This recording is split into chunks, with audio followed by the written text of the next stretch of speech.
Madam দাঁড়ান। আবার কি হলো? ম্যাডাম আমার ভাড়াটা দিলেন না। এই, তোকে কিসের ভাড়া দিব? আর তুই জানিস আমি কে? ম্যাডাম আপনি যাই হন না কেন, তাতে আমার কি? 120 টাকা ভাড়া হয়েছে, আমার দেন, আমি চলে যাই। শোন, তুই জানিস আমি কে? আমি এই এলাকার চেয়ারম্যানের মেয়ে। শুধু একটা কল করব, সেই কলের সাথে সাথে তুই এবং তোর রিকশাটা না উড়ে যাবি। দেখেন ম্যাডাম, এমন করবেন না। আমি গরিব মানুষ, দিন রাত মেহনত করে টাকা কামাই করি, আর আপনার কাছে তো 120 টাকা কিছুই না। টাকাটা দিয়ে দেন। এই শোন, এই পুরো এলাকাটা না আমার বাবার। এখন আমি যদি আমার এলাকায় রিকশা ভাড়া দিই, তাহলে কি আমার মান সম্মান থাকবে? একটা কথা শুনে রাখ, আজকে আমার মুডটা ভালো, সেজন্য তোকে আমি ছেড়ে দিলাম। তা না হলে তোর এমন একটা অবস্থা করতাম যে তোর পরিবার তোকে চিনতে পারতো না। দেখেন ম্যাডাম, এমন করবেন না। আপনারা কিন্তু ভুলে যাবেন না, আপনারা কিন্তু আমাদের ভোটেই জিতেন। এই রিকশাওয়ালার বাচ্চা, কি বললি তুই? তোদের ভোটে আমরা জিতি? আজকে তো তোকে আমি...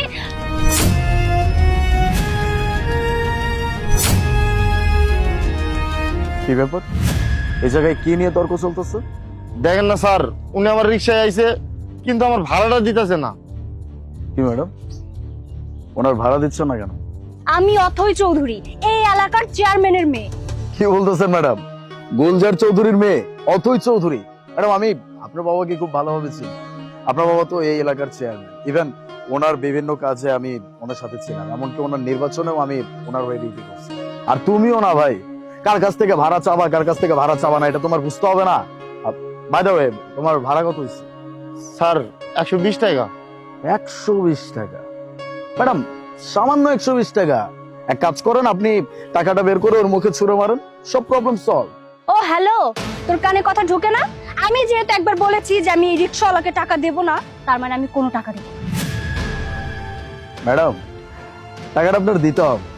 যদি আপনি টাকাটা না দেন তাহলে আমি এখান থেকে আপনাকে যেতে দিব। তুই খুব ভালো করেই জানিস যে আমি কে, তবুও তুই আমার সাথে বেয়াদবি করেই যাচ্ছিস।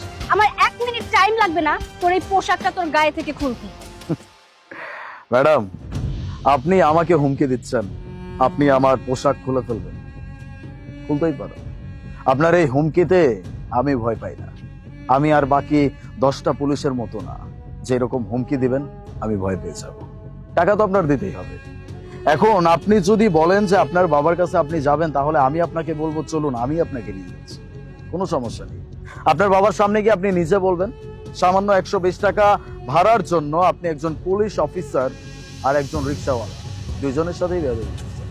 আপনি কি ভাবছেন? হ্যাঁ, সবাইকে একরকম ভাবেন? আপনার বাবা যে নির্বাচনে নির্বাচিত হয়েছে, এটা কিন্তু শুধুমাত্র এরকম সাধারণ জনগণের জন্য।